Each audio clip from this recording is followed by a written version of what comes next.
So the first book I want to talk about is called The Life of Saint Theresa of Avila, a Biography. This book is by Carlos Erie. She was a 16th century nun living in Avila, which is a small city in Spain. I know her work because a while back I started and recently finished her book called The Interior Castle.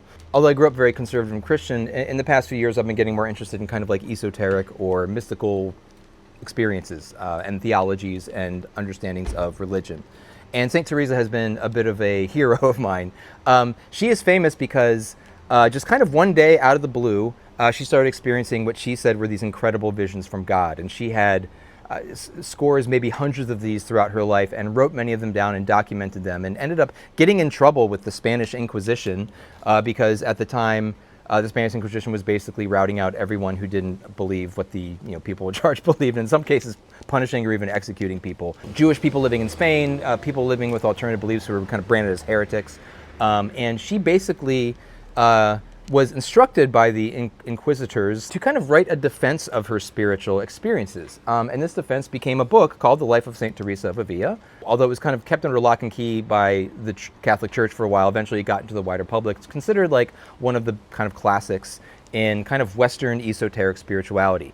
For example, I don't know if you can see this on the front cover, but her most famous vision that she experienced involved a manifestation of an angel piercing her heart with like a spear for multiple days on end. And according to her, it was both the most rapturous and beautiful and amazing, but also most painful experience of her life because it gave her this like direct connection with God.